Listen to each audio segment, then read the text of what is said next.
graduates, their parents, ladies and gentlemen, I feel very honored to be here on this auspicious occasion when so many of our young boys and girls of the university are becoming mature in life and preparing themselves to launch professionally in the society of Pakistan and to make significant contributions. I want to tell you today that in 1947, when Pakistan was created, where were we in those days, and also very briefly where we are today. And why is it so? In 1947, the per capita income of Pakistan was just $60. The life expectancy of the people was on average 28 years.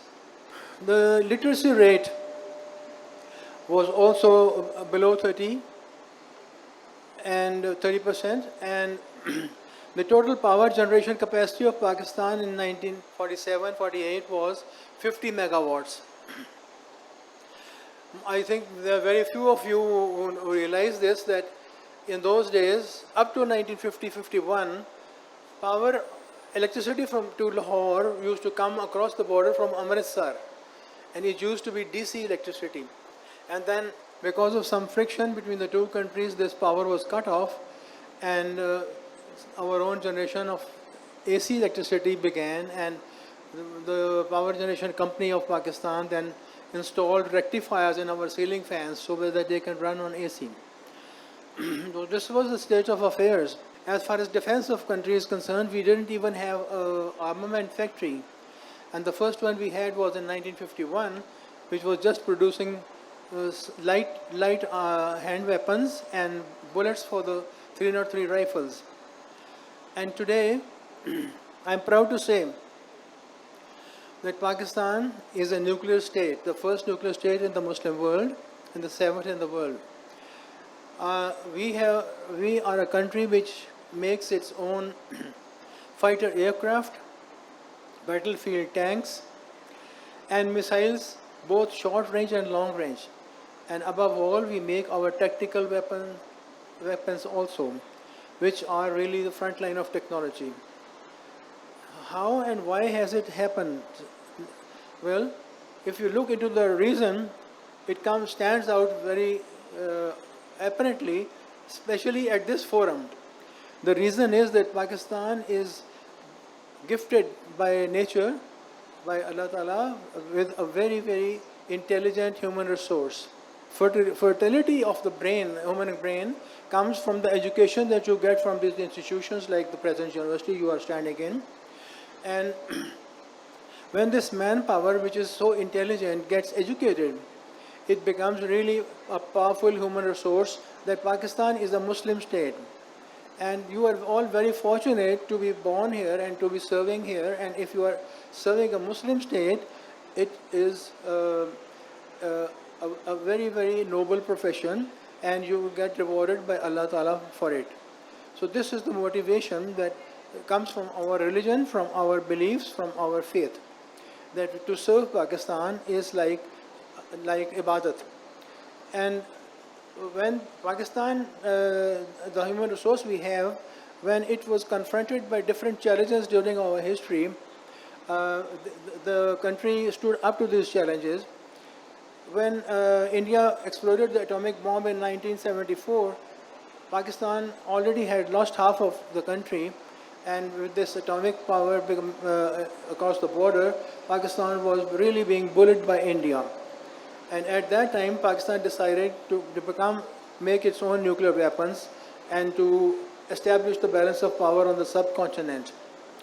And at that time, who was to do this? It was the engineers, the scientists, the technicians of our homeland who came forward and started working to make Pakistan strong. And in the period of 6 years, by 1983, Pakistan had already conducted the first nuclear cold test, which confirmed the first of our nuclear designs. And by 1998, when India again went to explode its nuclear weapons, Pakistan was fully prepared to respond. This happened just because the people, the scientists and engineers worked really hard and with dedication. So this dedication factor is a must. If you are equipped with education, if you are equipped with professional knowledge, you need the motivation, and this was patriotism for the country and for the homeland. So when these factors combine, you can have a human resource which is so valuable. In 1999, at the time of the Kargil crisis, Pakistan and India could have gone to war against each other because tempers flew very high across the border, but it did not happen. Similarly, in 2002, when the Indian Parliament was attacked by some terrorists, at that time also the tempers flew very high, and India amassed 700,000 of its troops on our border from north to south. But not a single Indian soldier stepped across the border. The same thing happened in 2008 when the hotel in Bombay was attacked by terrorists. But on all these three occasions, a war was avoided between the two countries because there was now a balance of power because Pakistan had become a nuclear state. So it is the faculty of your university which enables you to acquire knowledge at the highest level, at the PhD level. And your faculty, you have a very strong faculty with so many foreign PhDs, and you are very fortunate to be in this institution. And there are many more institutions like this in the country, and I hope that we have the same level of, the same standards of teaching and same standards of research everywhere. And the wide variety of subjects in which you are doing research in this university is tremendous. 19 or 20 different faculties is fantastic.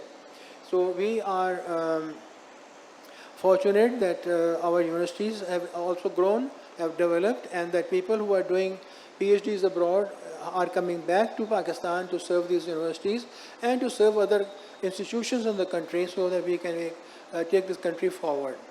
So with these remarks, I want to again congratulate the graduates who got the degrees today at the bachelor's level, at the master's level, at the MPhil level, and at the PhD level. And I also congratulate the faculty for producing such valuable human resource for us, for the nation, and also the parents whose prayers have been rewarded by Almighty Allah, and their wards, their children have graduated today. Thank you very much, and congratulations once again.